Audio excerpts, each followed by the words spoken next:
জাতীয় থেকে আন্তর্জাতিক, প্রান্তিক, জনপদ থেকে নগর চারপাশে ঠিক কি ঘটছে এই মুহূর্তে তা নিয়ে আয়োজন এখন চারদিক। সঙ্গে আছি আমি ফরহাদ বিন নূর।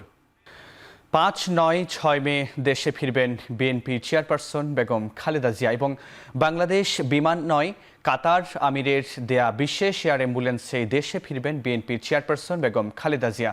বিষয়টি নিশ্চিত করেন বিএনপির মহাসচিব মির্জা ফখরুল ইসলাম আলমগীর। শনিবার সন্ধ্যায় বিএনপির চেয়ারপারসনের গুলশান কার্যালয়ে যৌথ সভা শেষে একথা জানান।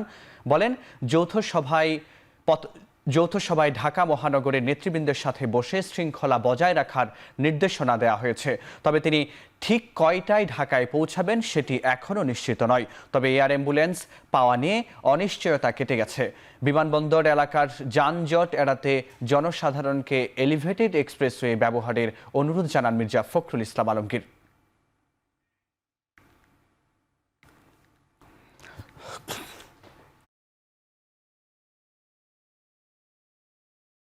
দেশনেত্রী বেগম খালেদা জিয়ার সঙ্গে তার দুই পুত্রবধূ তারাও আপনারা আসছেন, একই সঙ্গে তারাও আসবেন। আপনার বিমানের ফ্লাইটে আমরা সব কিছু রেডি করে ফেলেছিলাম, তো বিমানেরটা 11টা ছিল, দুপুর 11টা। সেটা এখন নির্ভর করবে যে আপনার কাতার অ্যাম্বুলেন্সে কখন আসবে। নারী বিষয়ক সংস্কার কমিশন বাতিল করে আলেমদের পরামর্শ ও ধর্মপ্রাণ নারীদের নিয়ে অন্তর্ভুক্তিমূলক নতুন কমিশন গঠনের দাবি জানিয়েছে হেফাজতে ইসলাম বাংলাদেশ। শনিবার রাজধানীর সোহরাওয়ার্দী উদ্যানের মহাসমাবেশে পাঠ করা ঘোষণাপত্রে এ দাবি তুলে ধরেন সংগঠনটি। 12 দফা ঘোষণাপত্রে সংবিধানের বহুত্ববাদ সংযোজনের আত্মঘাতী ধারণা থেকে সরে আসারও আহ্বান জানানো হয়। ঘোষণা করা হয়, দাবি আদায়ে আগামী 23 মে সারা দেশে বিক্ষোভ করবে হেফাজতে ইসলাম। 4 দফা দাবিতে জনসমুদ্রে রূপ নেয় রাজধানীর সোহরাওয়ার্দী উদ্যান। সমাবেশে বক্তব্য রাখেন আলেম ওলামা সহ রাজনৈতিক নেতৃবৃন্দ ও বিশিষ্টজনরা। এ সময় এনসিপির দক্ষিণাঞ্চলের মুখ্য সংগঠক হাসনাত আবদুল্লাহ বলেন, আওয়ামী লীগ নিষিদ্ধ সবচেয়ে বড় সংস্কার। লীগের পুনর্বাসন এই ভূখণ্ডে আর হবে না বলেও সাফ জানিয়ে দেন তিনি। আমার দেশ পত্রিকার সম্পাদক মাহমুদুর রহমান বলেন, দেশে আর যেন ফ্যাসিবাদ ফিরে আসতে না পারে সেই সংস্কার করতে হবে। অপ্রয়োজনীয় ইস্যু তৈরি করার জন্য যেসব কমিশন তৈরি করা হয়েছে তা দ্রুত বাতিল করার আহ্বান জানান তিনি। পরে ঘোষণাপত্রে দাবি জানানো হয়, জাতীয় নির্বাচনের আগে হাসিনা ও তার দোসরদের বিচার নিশ্চিত করতে হবে। আওয়ামী লীগের বিচার না হওয়া পর্যন্ত তাদের সকল কার্যক্রম নিষিদ্ধ করারও দাবি তোলা হয়। জাতীয় নির্বাচনের আগেই আওয়ামী লীগের পুনর্বাসনের প্রতি সারা বাংলাদেশের মানুষ রেড কার্ড দেখিয়ে দিয়েছে। 5ই আগস্ট আমরা সিদ্ধান্ত জানিয়ে দিয়েছি, এই ভূখণ্ডে আওয়ামী লীগের আর পুনর্বাসন হবে না। শাপলা চত্বরে যারা গণহত্যার শিকার হয়েছে তাদের প্রত্যেকে শেখ হাসিনার বিরুদ্ধে গণহত্যার মামলা দায়ের করতে হবে। এটাই আমার আজকে 1 নম্বর দাবি। জাতীয় নির্বাচনের আগেই ফ্যাসিস্ট হাসিনা ও তার চিহ্নিত দোসরদের বিচার সম্পূর্ণ করতে হবে। 5, 4 গণহত্যাকারী ফ্যাসিস্ট আওয়ামী লীগকে সন্ত্রাসী দল হিসেবে ঘোষণাপূর্বক বিচার নিশ্চিত করতে হবে। বিচার সম্পন্ন না হওয়া পর্যন্ত তাদের সব ধরনের কার্যক্রম ও তৎপরতা নিষিদ্ধ করতে হবে। নারীর ন্যায্য অধিকার প্রতিষ্ঠায় আগামী 3 মাসের মধ্যে বিভাগীয় সম্মেলন করা হবে। 2, আগামী 23 মে 2024 বাদ জুমা 4 দফা দাবিতে দেশব্যাপী বিক্ষোভ কর্মসূচি পালন করা হবে। সবাই সহযোগিতা করলে ফেব্রুয়ারি থেকে এপ্রিল মাস নির্বাচনের জন্য উপযুক্ত সময় বললেন জামায়াতে ইসলামীর আমির ডাক্তার শফিকুর রহমান। শনিবার সকালে রাজধানীর মগবাজারে জামায়াতের জেলা ও মহানগরীর আমির সম্মেলন শেষে বক্তব্যে তিনি একথা বলেন। বক্তব্যে তিনি বলেন, অবাধ, সুষ্ঠু, নিরপেক্ষ নির্বাচন চাই জামায়াতে ইসলামী, আর এজন্য দলটির পক্ষ থেকে সব ধরনের সহযোগিতা জারি থাকবে। এ সময় পিলখানা, হেফাজতে ইসলাম, জুলাই আগস্ট সহ আওয়ামী লীগ কমপক্ষে 3টি গণহত্যা করেছে উল্লেখ করে আমির জানান, জাতির স্থিতিশীলতায় ভূমিকা রেখেছে জামায়াতে ইসলামী। জামায়াত আমির আরও বলেন, দেশে অস্থিতিশীলতা বিরাজ করলে আমরা সবাই ক্ষতিগ্রস্ত হব। 15 বছরের লুটপাট অন্যায়ের জন্য আওয়ামী লীগের বিচার করতে হবে এবং এই দাবি অব্যাহত থাকবে বলে জানান ডাক্তার শফিকুর রহমান।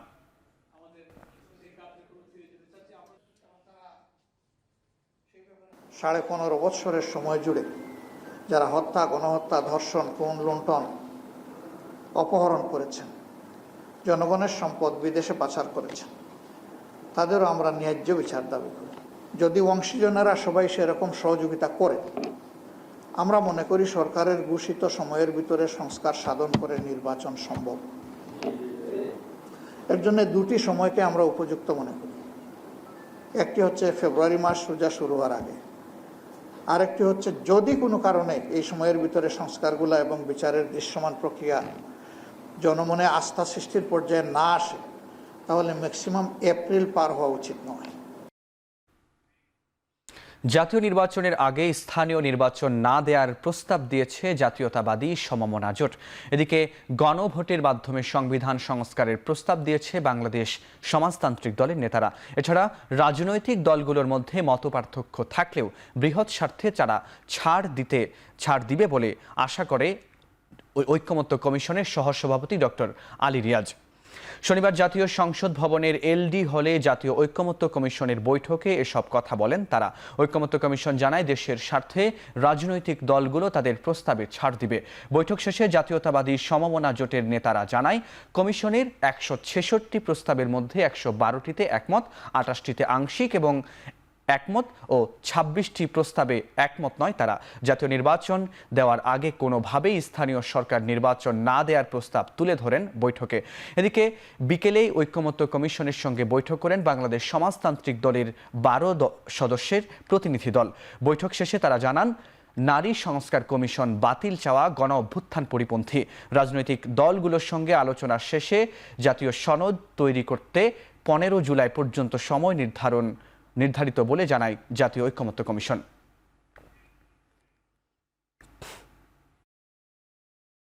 সুস্পষ্টভাবে বলেছি, আগে জাতীয় নির্বাচন হতে হবে, স্থানীয় নির্বাচন হবে না। জাতীয় নির্বাচনে হওয়ার পর সেই পার্লামেন্ট স্থানীয় নির্বাচন করবে। যে ইলেকশন কমিশনই বলেছে বাংলাদেশে একসাথে জাতীয় নির্বাচন এবং স্থানীয় নির্বাচন হওয়া সম্ভব নয়। নারী কমিশনকে বাতিল করে দিতে হবে, এই কমিশনের যে প্রস্তাবনা সেগুলো নিয়ে কোনো ধরনের আলাপ আলোচনাই করা যাবে না, এই ধরনের কথা যারা বলে, আমরা মনে করি যে এই যে গণ অভ্যুত্থান যে আকাঙ্ক্ষা থেকে হয়েছে এবং যে কারণে জীবন দিয়েছে, সেই আকাঙ্ক্ষা এবং সেই চেতনারই পরিপন্থী।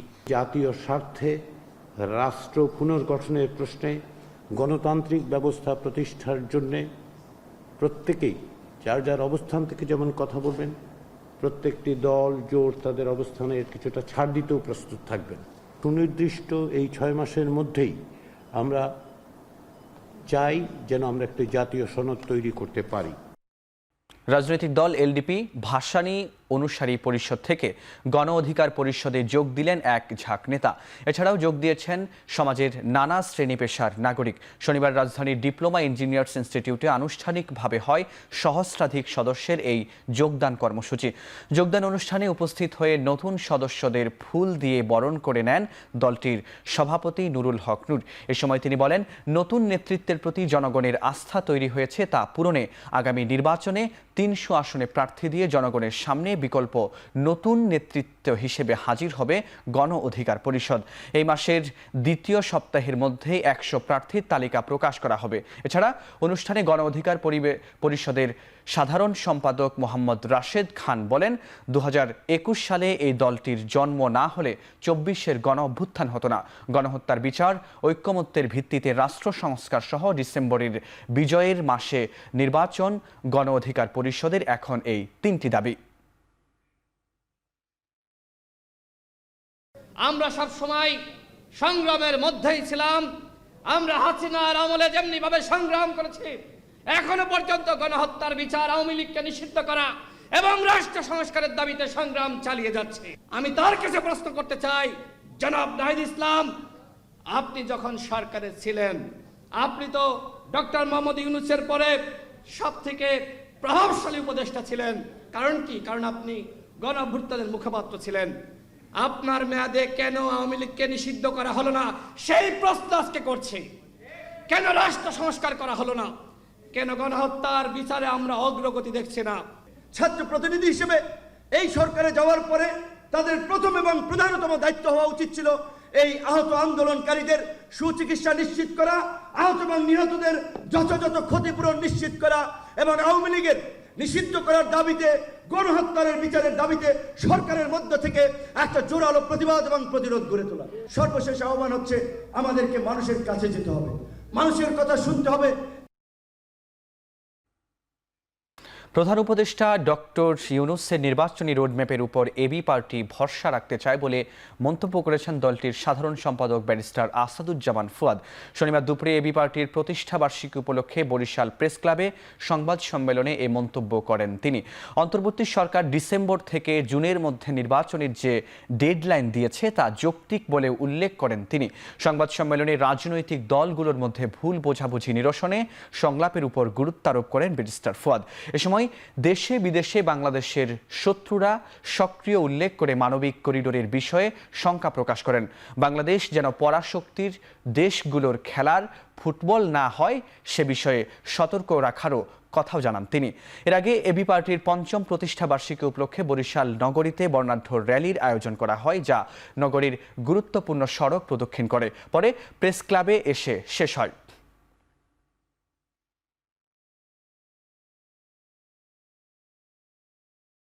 প্রফেসর ইউনূস যে ডেডলাইনটা দিয়েছেন ডিসেম্বর থেকে জুন, এটা যথেষ্ট যৌক্তিক এবং ইন্টারন্যাশনালি উনি যে কথাটা দিয়েছে ওনার ইমেজের কারণে উনি এই ওয়াদা থেকে ফিরে আসবেন, এটা আমি বিশ্বাস করি না। এই রোডম্যাপের উপরে আমরা ভরসা রাখতে চাই। গুরুত্বপূর্ণ হচ্ছে ডায়ালগ। বাংলাদেশের শত্রুরা সক্রিয়ভাবে কাজ করে যাচ্ছে আমাদেরকে আন্ডারমাইন করতে এবং এই সরকারকে আন্ডারমাইন করতে। যে মানবিক করিডোর দিন শেষে আর মানবিক থাকে না, অমানবিক হয়ে যায়, সামরিক হয়ে যায়, গৃহযুদ্ধ তৈরি হওয়ার ট্রিগল তৈরি হয়। আওয়ামী লীগ নিষিদ্ধের বিষয়ে বিএনপি জামায়াত ঐক্যমত্যে না এলে জুলাই জনতাকে সঙ্গে নিয়ে এনসিপি আন্দোলনে নামবে বলে হুঁশিয়ারি দেন দলটির সদস্য সচিব আখতার হোসেন। শনিবার দুপুরে রংপুরের পীরগাছায় ওরাও সম্প্রদায়ের সাথে বৈশাখী শুভেচ্ছা বিনিময়ের পর গণমাধ্যমকে তিনি একথা বলেন। আওয়ামী লীগ নিষিদ্ধ ও বিচার ইস্যুতে বিএনপি জামায়াতের অবস্থান স্পষ্ট করা জরুরি বলে দাবিও জানান তিনি। এছাড়া সংস্কার ছাড়া নির্বাচন হলে তাতে অংশগ্রহণের সিদ্ধান্ত তখন বিবেচনা করবে এনসিপি। মিয়ানমারের সঙ্গে মানবিক করিডোর প্রসঙ্গে আখতার হোসেন বলেন, একক সিদ্ধান্তে নয়, রাজনৈতিক দলগুলোর সঙ্গে আলোচনা করে ঐক্যমত্যের ভিত্তিতে পদক্ষেপ নিতে হবে।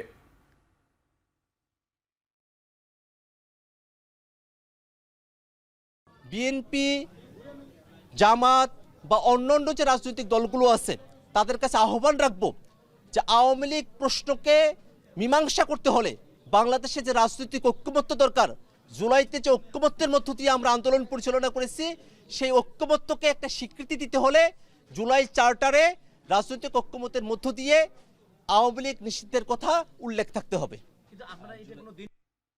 এখন চারদিকে নিচ্ছে একটা বিরতি, ফিরছি একটু পরেই।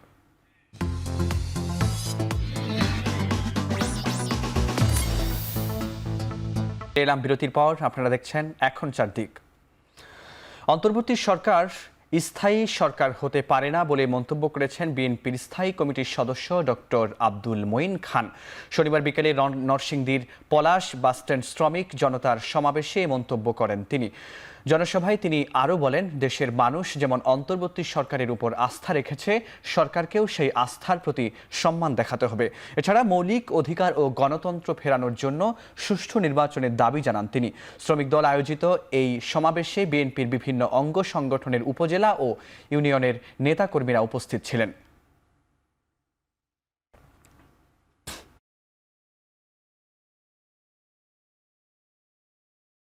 কাজে আজকে আসুন, বাংলাদেশের 18 কোটি মানুষ, 12 কোটি ভোটার, তারা গণতন্ত্রের পথে ফিরে আসুক এবং সেই গণতন্ত্রে ফিরে যেতে হলে যে পদ্ধতি রয়েছে সে পদ্ধতির নাম হচ্ছে সুষ্ঠু নিরপেক্ষ নির্বাচন। দেশের ক্রীড়া খাত নষ্ট করেছে আওয়ামী লীগ। শনিবার সকালে বাংলাদেশ জেলা ও বিভাগীয় ক্রীড়া সংগঠক অ্যাসোসিয়েশনের আত্মপ্রকাশ অনুষ্ঠানে এমন মন্তব্য করেন বিএনপির স্থায়ী কমিটির সদস্য হাফিজ উদ্দিন আহমেদ। ক্রীড়াই হবে রাষ্ট্র মেরামতের অন্যতম হাতিয়ার, এই স্লোগানে ক্রীড়া সংগঠক এর আত্মপ্রকাশ অনুষ্ঠানে তিনি বলেন, খেলোয়াড়দের খেলাধুলা থেকে বিচ্যুত হওয়া উচিত নয়, গণতান্ত্রিক ধারা এগিয়ে নিতে নির্বাচন দরকার উল্লেখ করে মেজর হাফিজ জানান, রাষ্ট্র নিয়ে ছিনিমিনি খেলা ঠিক হবে না।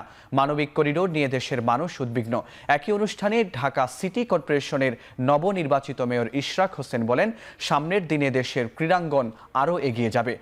সবশেষে তিনি জানান, বিএনপিকে বাদ দিয়ে কেউ কিছু করলে দেশের মানুষ সেটি মেনে নেবে না। অন্তর্বর্তীকালীন সরকারের দায়িত্ব শুধু রুটিন ওয়ার্ক করা। তারা যদি এখানে কোনো দুরভিসন্ধিমূলক উদ্দেশ্য থেকে থাকে যে তাদের বাছাইকৃত লোকদেরকে তারা বিভিন্ন জায়গায় তারা সেখানে নিয়োগ দান করবে, তাহলে সেটার বিরুদ্ধে কিন্তু জনগণ অবশ্যই প্রতিবাদ করবে, আমরা সকলে প্রতিবাদ করব। আমাদের মনে প্রতীতি জন্মেছে যে এরা দেশের গণতন্ত্রকে আবার পূর্ণমাত্রায় বিকশিত হওয়ার সুযোগ দেবে না। অবিলম্বে গণতান্ত্রিক ব্যবস্থা প্রবর্তন করা উচিত, কিন্তু তাদের মধ্যে কি যে চিন্তা ভাবনা এটি আমরা বুঝতে অক্ষম। এখন তো আরেক বিপদ সামনে উপস্থিত হয়েছে, মানবিক করিডোর। আমরা কি জনগণের সম্মতি ব্যতি রেখে যুদ্ধে জড়িয়ে পড়তে যাচ্ছি? দেশের মানুষ আজকে অনেক উৎকণ্ঠিত, আমরাও উৎকণ্ঠিত। জাহাঙ্গীরনগর বিশ্ববিদ্যালয়ে ছাত্র সংসদ ও আবাসিক হল সংসদ নির্বাচন ঘিরে নিরাপত্তা জোরদার করেছে বিশ্ববিদ্যালয় প্রশাসন। পরবর্তী নির্দেশ না দেয়া পর্যন্ত ক্যাম্পাসে বহিরাগতদের প্রবেশ নিষিদ্ধ করা হয়েছে। শুক্রবার রাতে জাহাঙ্গীরনগর বিশ্ববিদ্যালয়ের জনসংযোগ বিভাগের ভারপ্রাপ্ত পরিচালক মোহাম্মদ মহিউদ্দিন স্বাক্ষরিত এক সংবাদ বিজ্ঞপ্তিতে এ নির্দেশনা জারি করে বিশ্ববিদ্যালয় কর্তৃপক্ষ। এতে বলা হয়, বিশ্ববিদ্যালয়ের ছাত্র সংসদ ও আবাসিক হল সংসদ নির্বাচনকে কেন্দ্র করে পরবর্তী নির্দেশ না দেয়া পর্যন্ত ক্যাম্পাসে বহিরাগতদের প্রবেশ নিষিদ্ধ থাকবে। একই সময়ে বিশ্ববিদ্যালয়ের প্রত্যেক অংশীজনকে পরিচয়পত্র সঙ্গে রাখার অনুরোধ জানানো হয়। আগামী 31 জুলাই জাহাঙ্গীরনগর বিশ্ববিদ্যালয়ে ছাত্র সংসদ নির্বাচনের ভোট গ্রহণের তারিখ নির্ধারণ করা হয়েছে।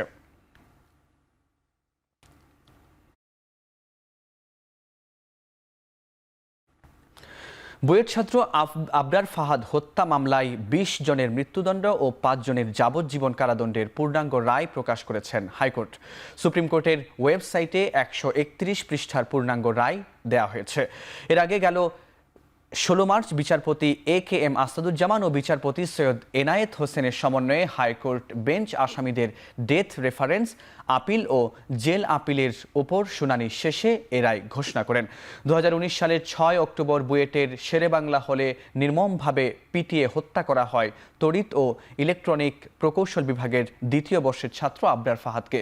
এদিকে মৃত্যুদণ্ড পাওয়া আসামি মুনতাসির আল জেমি গেল বছর 6 আগস্ট গাজীপুরের হাই সিকিউরিটি কেন্দ্রীয় কারাগারের দেয়াল ভেঙে পালিয়ে যায়। MRT-1 প্রকল্পের নির্মাণ কাজ ঘিরে রাজধানীর প্রগতি সরণির বিকল্প 3টি সড়কের সম্ভাব্যতা যাচাই করেছে ঢাকা উত্তর সিটি কর্পোরেশন। জনদুর্ভোগ লাঘবে সব পক্ষের সাথে আলাপ শেষে দ্রুততম সময়ের মধ্যে বিকল্প সড়ক চালুর আশ্বাস দেন DNCC প্রশাসক মোহাম্মদ এজাজ। শনিবার সকালে রাজধানীর কুড়িলে বিকল্প সড়ক পরিদর্শন করে মোহাম্মদ এজাজ বলেন, প্রগতি সরণিতে জনভোগান্তি কমাতে পূর্বাচল 300 ফিট সড়ক থেকে 3টি বিকল্প সড়ক নির্মাণ করা হবে। এক্ষেত্রে মেট্রো কর্তৃপক্ষ, রাজুক, ঢাকা মেট্রোপলিটন পুলিশের সাথে কথা বলে নির্মাণ কাজ শুরু হবে। বসুন্ধরা বা স্বদেশ আবাসন কর্তৃপক্ষের সরাসরি সরকারি সড়কে গাড়ি চলাচলে বাধা দেওয়ার এখতিয়ার নেই বলেও জানান DNCC প্রশাসক। এর আগে 2024 সালে শুরু হয় 31.24 কিলোমিটার বিস্তৃত MRT-1 প্রকল্পের 2টি লাইনের কাজ। রাস্তা খোঁড়াখুড়ি করে কাজ চলমান থাকায় প্রগতি সরণিতে প্রতিদিনই তৈরি হয় সীমাহীন যানজট। আগাম প্রস্তুতির জন্য আসলে এখানে এসেছি। আমরা এখানে ডিএমপিকে নিয়ে এসেছি, আমরা সিটি কর্পোরেশন মেট্রো যারা কাজ করছেন তারা, এবং সকলকে নিয়ে আমরা দেখছি যে এখানে 3টি বড় করিডোর আসলে করা যাবে। যেটা এই 3টি বড় করিডোর দিয়ে যদি আমরা আফতাবনগর পর্যন্ত একটা বাইপাস করতে পারি, 1 ওয়ে কিছু হবে, কিছু 2 ওয়ে হবে, এটা যদি করা যায় তাহলে ঢাকার এই অঞ্চলের যে যানজটের যে সমস্যাটা এটাও দূরও করা যাবে, মোটামুটি একটা সহনীয় পর্যায়ে রাখা যাবে। বিক্রির উদ্দেশ্যে নেয়ার সময় চট্টগ্রাম থেকে দেশীয় অস্ত্রশস্ত্র সহ 2 জনকে আটক করেছে পুলিশ। শনিবার দুপুরে জেলা পুলিশ সুপারের কার্যালয়ে আয়োজিত সংবাদ সম্মেলনে এ তথ্য নিশ্চিত করা হয়। পুলিশ জানায়, এসব অস্ত্র কক্সবাজারের মহেশখালী থেকে বিক্রির উদ্দেশ্যে নোয়াখালী নেওয়া হচ্ছিল। গোপন সংবাদের ভিত্তিতে গেল রাতে সীতাকুণ্ডের বাঁশবাড়িয়া বাজারে একটি মাইক্রোবাসে তল্লাশি চালায় পুলিশ। জব্দ করা হয় একটি 1 নলা বন্দুক, একটি রাইফেল ও 6টি 1 শুটার গান। এ সময় আটক করা হয় 2 জনকে। আটককৃতরা অবৈধ অস্ত্র বেচাকেনা চক্রের সদস্য এবং দীর্ঘদিন ধরে অবৈধ আগ্নেয়াস্ত্রের ব্যবসা চালিয়ে আসছিল বলে নিশ্চিত করে পুলিশ। এ ঘটনায় চট্টগ্রামের সীতাকুণ্ড থানায় মামলা করা হয়েছে।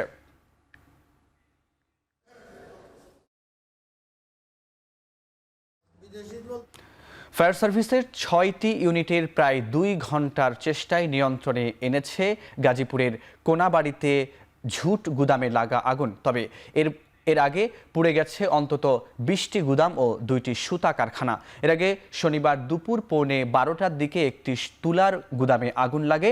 দ্রুতই যা ছড়িয়ে পড়ে আশপাশের গুদাম ও সুতা কারখানায়। খবর পেয়ে ঘটনাস্থলে যায় কোনাবাড়ি মডার্ন ফায়ার সার্ভিসের 3টি ইউনিট। তাদের সাথে আগুন নেভানোর কাজে যোগ দেয় আরও 3টি ইউনিট। পরে স্থানীয়দের সহায়তায় 2 ঘন্টার চেষ্টায় আগুন নিয়ন্ত্রণে আসে।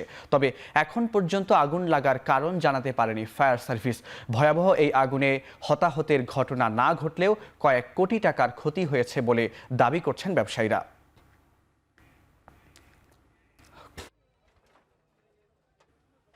চট্টগ্রামের বাকলিয়া এক্সেস রোডে প্রাইভেট কারে গুলি করে জোড়া খুনের মামলায় প্রধান আসামি হাসানকে অস্ত্রসহ গ্রেপ্তার করেছে পুলিশ। শনিবার মধ্যরাতে নোয়াখালীর হাতিয়া থানার নলের চর ভূমিহীন বাজার এলাকা থেকে তাকে গ্রেপ্তার করা হয়। পুলিশ জানায়, গোপন সংবাদের ভিত্তিতে হাতিয়ায় অভিযান চালিয়ে আসামি হাসানকে গ্রেপ্তার করা হয়। পরে তার দেয়া তথ্যের ভিত্তিতে একটি দেশীয় পিস্তল ও 2টি ম্যাগাজিন ও গুলি জব্দ করা হয়। জোড়া খুনের ঘটনায় 13 জন 6টি মোটরসাইকেল ব্যবহার করে এই পরিকল্পিত হামলা চালানো হয় বলে জানায় পুলিশ। মূলত শীর্ষ সন্ত্রাসী ছোট সাজ্জাদ ও সরওয়ার গ্রুপের মধ্যে আধিপত্য বিস্তার নিয়ে এই ঘটনা ঘটে। এর আগে গত 1 এপ্রিল জোড়া খুনের ঘটনায় নিহত বখতিয়ার উদ্দিন মানিকের মা ফিরোজা বেগম বাদী হয়ে কারাবন্দী শীর্ষ সন্ত্রাসী ছোট সাজ্জাদ ও তার স্ত্রীসহ 7 জনের বিরুদ্ধে মামলা করেন।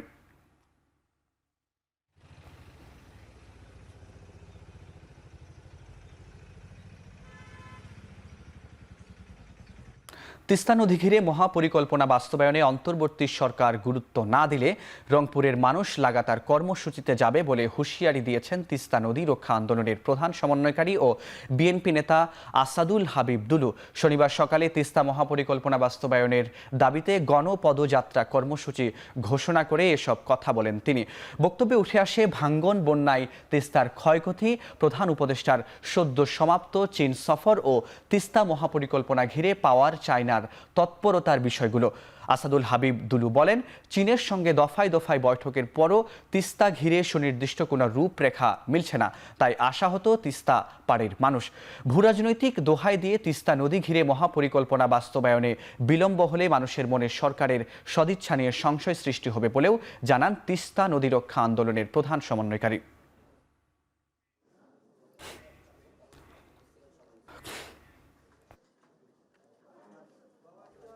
এখন চারদিকে নিচ্ছি আরও একটা বিরতি, ফিরছি একটু পরে।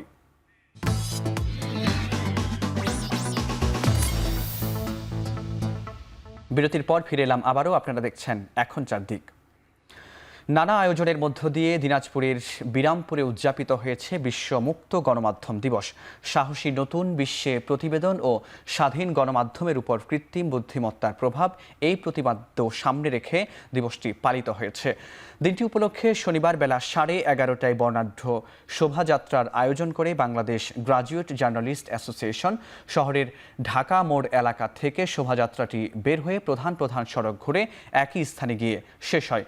পরে চাংপাই চাইনিজ রেস্টুরেন্ট মুক্ত আলোচনা সভা অনুষ্ঠিত হয়। এতে অংশ নেন জেলার বিভিন্ন সাংবাদিক সংগঠনের নেতাকর্মীরা। এ সময় সাগর রুনি হত্যার দ্রুত বিচার, সাংবাদিকদের নিরাপত্তা নিশ্চিত সহ নানা বিষয়ে দাবি তুলে ধরেন বক্তারা।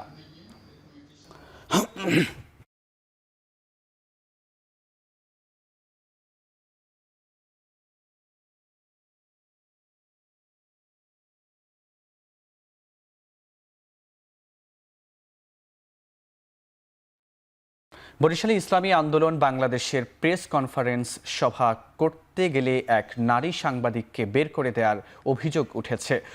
শনিবার সকালে বরিশাল প্রেস ক্লাবে ইসলামী আন্দোলনের বাংলাদেশের প্রেস কনফারেন্সে এই ঘটনা ঘটে বলে অভিযোগ করেছেন ভুক্তভোগী যুগান্তর পত্রিকার বরিশাল প্রতিনিধি মনিকা চৌধুরী। তিনি জানান, সংবাদ সম্মেলনে উপস্থিত হলে আয়োজকদের একজন তাকে বেরিয়ে যেতে বলেন। বিষয়টি নিয়ে সাংবাদিকরা প্রশ্ন তুললেও আয়োজকরা এড়িয়ে যান। এ নিয়ে কোনো কথা বলতে রাজি হননি ইসলামী আন্দোলন বাংলাদেশের সিনিয়র নায়েবে আমির ফয়জুল করিম।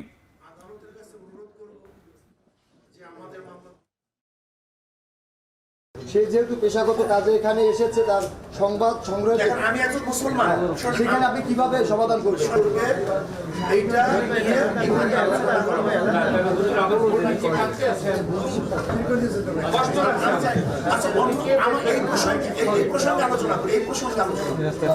কিন্তু আমি এটা জবাব চাই যে কেন তারা এই ঘটনাটা ঘটালো।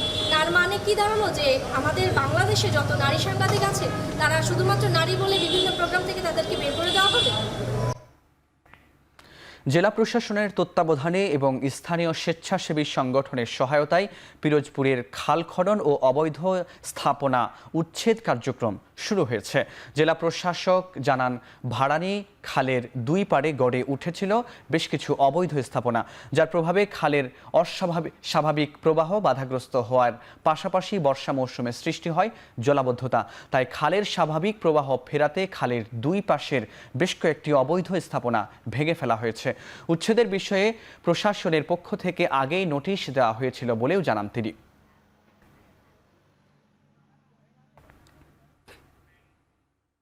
ময়মনসিংহের ভালুকায় শুরু হয়েছে গণপরিচ্ছন্নতা ও বৃক্ষরোপণ কার্যক্রম। শনিবার সকালে পৌরসভার বাসস্ট্যান্ড এলাকায় এই কার্যক্রমে অংশ নেন ৩ শতাধিক স্বেচ্ছাসেবক। এ সময় ঢাকা ময়মনসিংহ মহাসড়কের দুই পাশে 10টি স্পট পরিষ্কার করা হয়। পাশাপাশি মহাসড়কের দুই পাশে 5 শতাধিক ফলজ, বনজ ও ঔষধি গাছের চারা রোপণ করা হয়। কার্যক্রমের উদ্বোধন শেষে উপজেলা নির্বাহী কর্মকর্তা হাসান আবদুল্লাহ আল মাহমুদ জানান, ভালুকায় মোট 2 লাখ গাছের চারা রোপণ করা হবে।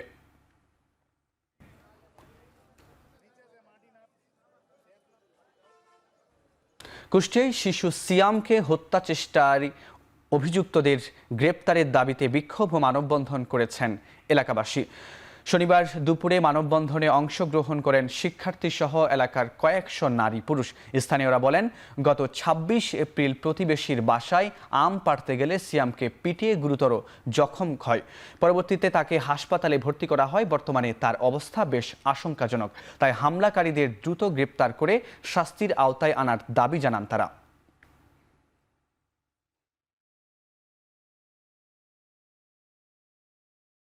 এবার আন্তর্জাতিক প্রসঙ্গ। কাশ্মীর ইস্যুতে যুদ্ধ আতঙ্কের মধ্যেই জরুরি পরিস্থিতিতে মহাসড়কের পাশে যুদ্ধ বিমান অবতরণ করাতে নতুন মহড়া চালালো ভারতীয় বিমান বাহিনী। শুক্রবার উত্তরপ্রদেশের শাহজাহানপুরে চালানো হয় এই মহড়া। এতে অংশ নেয় Rafale, Jaguar, Mirage, Sukhoi, MiG-29, C-130J super, Hercules সহ অত্যাধুনিক সব সামরিক উড়োযান। নির্মাণাধীন গঙ্গা এক্সপ্রেসওয়ের পাশে নির্মিত 3.5 কিলোমিটার দীর্ঘ জরুরি অবতরণ সড়কে মহড়া চলে।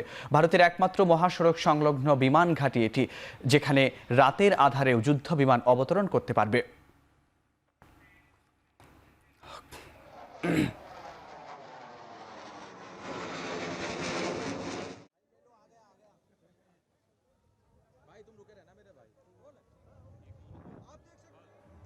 450 কিলোমিটার দূরত্বে আঘাত হানতে সক্ষম ব্যালিস্টিক মিসাইল উৎক্ষেপণ করল পাকিস্তান।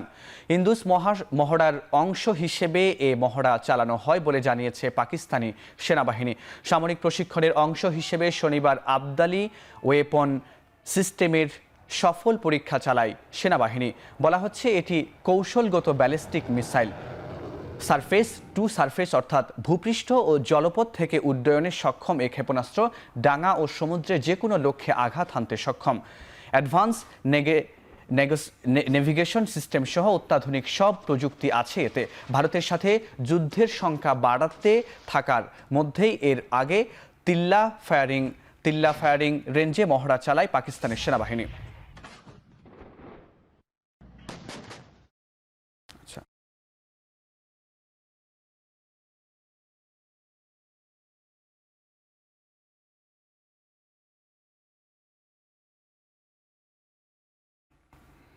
ভারতের সঙ্গে যে কোনো মুহূর্তে সংঘাতের আশঙ্কায় খাবার মজুত করে রাখতে পাকিস্তান নিয়ন্ত্রিত আজাদ কাশ্মীর। প্রশাসনিক সরকার জানিয়েছে খাবার, ওষুধ আর নিত্যপণ্যের মজুদ স্বাভাবিক রাখতে গঠন করা হয়েছে $350 কোটি জরুরি তহবিল। 2 মাসের জন্য লাইন অব কন্ট্রোলের কাছে থাকা 13টি এলাকায় নিত্যপণ্য মজুদের নির্দেশনা দেওয়া হয়েছে।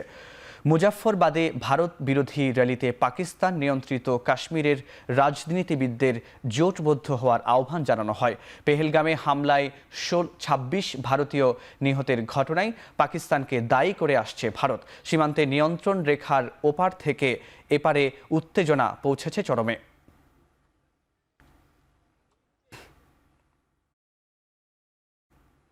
ভারতের গোয়ার একটি মন্দিরে পদদলিত হয়ে প্রাণ গেছে কমপক্ষে 6 জনের, গুরুতর আহত অর্ধশতাধিক মানুষ। দুর্ঘটনার কারণ খতিয়ে দেখছে প্রশাসন।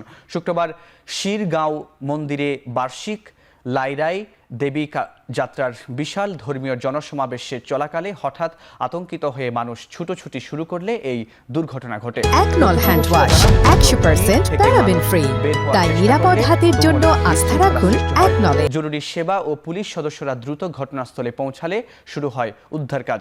আহতদের নিকটস্থল হাসপাতালে পাঠানো হয় চিকিৎসার জন্য।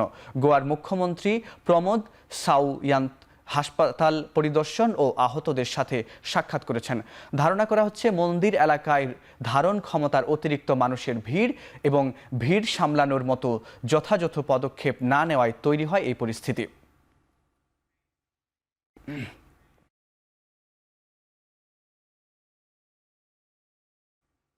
অস্ট্রেলিয়ায় টানা দ্বিতীয়বারের মতো প্রধানমন্ত্রী নির্বাচিত হলেন লেবার পার্টির নেতা অ্যান্থনি আলবানিজ। বিরোধী দলীয় লিবারেল পার্টির নেতা পিটার ডুটারকে হারিয়ে বিপুল ভোটে জয়লাভ করে আলবানিজদের দল। এমনকি বিরোধী দলীয় নেতা পিটার পার্লামেন্টে নিজের আসনও হারিয়েছেন। শনিবার স্থানীয় সময় সকাল 8টা থেকে ব্যালটের মাধ্যমে শুরু হয় ভোট গ্রহণ। 7,000-এর বেশি কেন্দ্রে ভোটাররা ভোট দেয়। অস্ট্রেলিয়ায় এবারের নির্বাচনে ভোট দিয়েছেন প্রায় 1,81,00,000 ভোটার।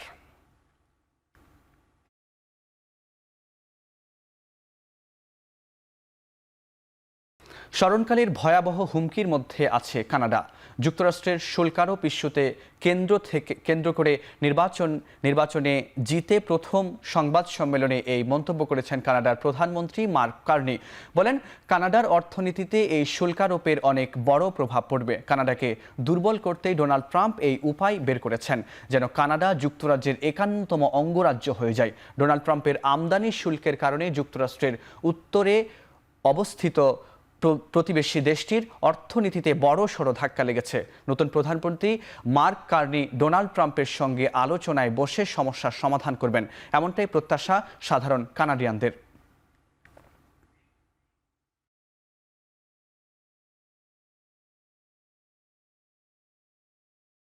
আগামী 5 মে বন্ধ হচ্ছে জনপ্রিয় ইন্টারনেট কলিং প্ল্যাটফর্ম স্কাইপ। নিজস্ব প্ল্যাটফর্ম টিমসকে মূল যোগাযোগ মাধ্যম হিসেবে সামনে আনার পরিকল্পনায় এমন সিদ্ধান্ত নিয়েছে মাইক্রোসফট। আগামী 3 মাসের মধ্যে ধাপে ধাপে স্কাইপ ব্যবহারকারীদের টিমসে স্থানান্তর করা হবে। ইতিমধ্যে নতুন মাইক্রোসফট ব্যবহারকারীদের জন্য স্কাইপ ক্রেডিট ও কলিং সাবস্ক্রিপশন সেবা বন্ধ করে দেওয়া হয়েছে। গেল 2 দশক ধরে বিশ্বব্যাপী সেবা দিয়ে আসছে স্কাইপ।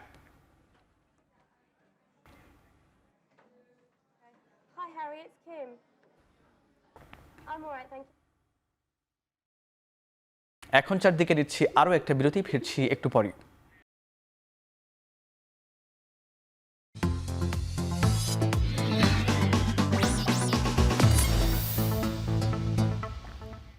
ফিরে এলাম বিরতির পর। আপনারা দেখছেন এখন চারদিক। স্বৈরাচার সরকারের কারো সঙ্গে কোনো সম্পর্ক নেই, থাকলে বোর্ড সভাপতি হতে পারতাম না। সম্প্রতি ওঠা অভিযোগের জবাবে এমনটাই জানিয়েছেন বিসিবির সভাপতি ফারুক আহমেদ। উদ্দেশ্য প্রণোদিত সমালোচনা না করে গঠনমূলক সমালোচনা করার অনুরোধ জানিয়েছেন তিনি। এ সময় ফারুক আহমেদ আরও বলেন, ভারতের সঙ্গে সিরিজ নিয়ে নতুন করে কোনো কথা হয়নি। আমার ফ্যাসিস্টের সাথে কোনো সম্পর্ক নাই। ওই ফ্যাসিস্ট রেজিমের সাথে যদি সম্পর্ক থাকতো আমি কিন্তু আজকে আপনার সামনে দাঁড়িয়ে কথা বলতাম না। কিছু বিষয় আছে মানে আননেসেসারি করা আর কি, সেটা আমি আশা করবো যেটা না করলেই ভালো, আর আমরা মেইন ফোকাসটা সরে যাই। তাইলে ভারত এই মুহূর্তে আমাদের এরকম করে কিছু জানায়নি। একটা পত্রিকার নিউজ আমি যেটা আপনি কথা বললেন শুনেছি, বাট ওরা কিন্তু পুরো ট্যুর কনফার্ম করেছে এবং আইটেনারি তৈরি হয়ে গেছে। আসলে আপনি সিচুয়েশনটা তো আমি এই মুহূর্তে বলতে পারবো না, বাট এই মুহূর্তে পুরো ট্যুর আছে এবং এটা নিয়ে কোনো কথা আমি শুনিনি যে এটা হবে না। এ দলের ওয়ানডে সিরিজকে সামনে রেখে সিলেটে অনুশীলন করছে বাংলাদেশ ও নিউজিল্যান্ডের এ দল। বৃহস্পতিবার সিলেটে পা রাখার পর শনিবার প্রথমবার অনুশীলনে নামে বাংলাদেশ এ দল। মূলত জাতীয় দল থেকে ছিটকে পড়া কিংবা ভাবনায় আছেন এমন ক্রিকেটারদের নিয়ে এ দল গড়া হয়েছে, যেখানে আছেন মুস্তাফিজ, সোহান, নাইম শেখরা। জিম্বাবুয়ের বিপক্ষে টেস্ট সিরিজের দলে থাকা জাকির হাসান, নাইম হাসান, খালেদ আহমেদরাও আছেন এ দলে। অন্যদিকে জাতীয় দলে কখনো না খেলা ক্রিকেটারদের নিয়ে দল গড়েছে নিউজিল্যান্ড এ দল। শুক্রবার সিলেটে পা রেখে আজ অনুশীলনে নেমেছে তারাও। সোমবার 3 ম্যাচ সিরিজের প্রথম ওয়ানডে অনুষ্ঠিত হবে। এরপর দুই দল 4 দিনের 2টি ম্যাচ খেলবে।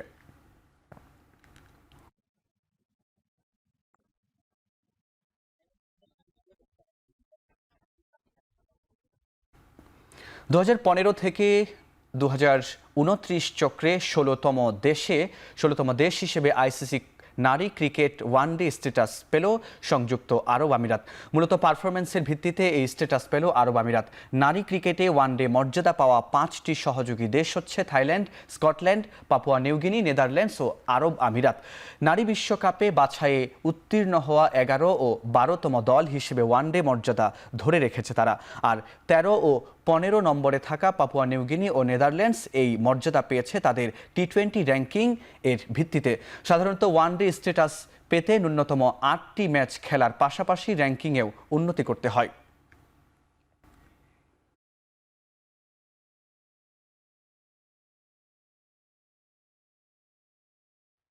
জিম্বাবুয়ের বিপক্ষে একমাত্র টেস্টের জন্য 13 সদস্যের দল ঘোষণা করেছে ইংল্যান্ড ক্রিকেট বোর্ড। 13 সদস্যের দলে বেশ কয়েকজন তরুণ ক্রিকেটার ইংল্যান্ড দলে জায়গা করে নিয়েছেন। ঘরোয়া ক্রিকেট পারফর্ম করে সুযোগ পেয়েছেন স্যাম কুক, সাথে অভিষেকের অপেক্ষায় আছেন আরেক তরুণ জর্ডান কক্স। কুক কাউন্টি ক্রিকেটে 19.77 গড়ে নিয়েছেন 118 উইকেট, এছাড়া 318 উইকেট। এছাড়া ইংল্যান্ড লায়ন্সের হয়ে অস্ট্রেলিয়া এ দলের বিপক্ষে নিয়েছেন 3 ম্যাচে 13 উইকেট। দীর্ঘদিন বিরতির পর দলে ফিরেছেন জস্টাং। সবশেষ 2023 সালের অ্যাশেজ সিরিজে লর্ডসে খেলেছিলেন তিনি। ইংল্যান্ড জিম্বাবুয়ে একমাত্র টেস্টটি হবে নটিংহামের ট্রেন্ট ব্রিজে।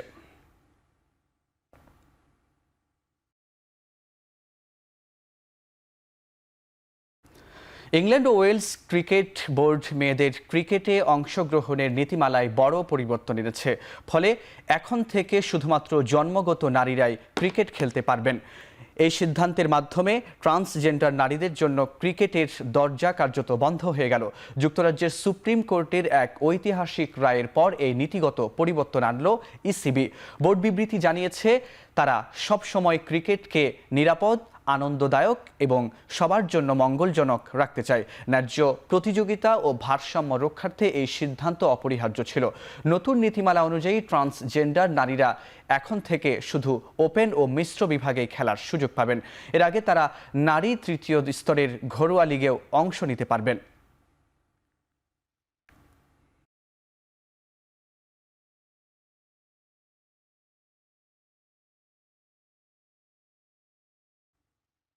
হামস্ট্রিংয়ের ইনজুরিতে ভুগছেন PSG striker Ousmane Dembele. League আর ম্যাচে স্ট্রাসবুরের বিপক্ষে মাঠে নামতে পারবেন না দেম্বেলে। তবে চ্যাম্পিয়ন্স লিগে আগামী বুধবার আর্সেনাল ম্যাচে তাকে পাওয়ার ব্যাপারে আশাবাদী কোচ লুইস এনরিকে। চলতি মৌসুমে দারুণ ছন্দে আছেন তিনি। সব ধরনের প্রতিযোগিতা মিলে গোল করেছেন 33টি। চ্যাম্পিয়ন্স লিগে আর্সেনালের বিপক্ষে জয়সূচক গোলও এসেছে তার পা থেকে। যদিও সেই ম্যাচ শেষ করতে পারেননি, ইনজুরির জন্য আর্সেনালের বিপক্ষে ম্যাচের 70 মিনিটের মাঠে ছাড়েন, বেরিয়ে যান তিনি।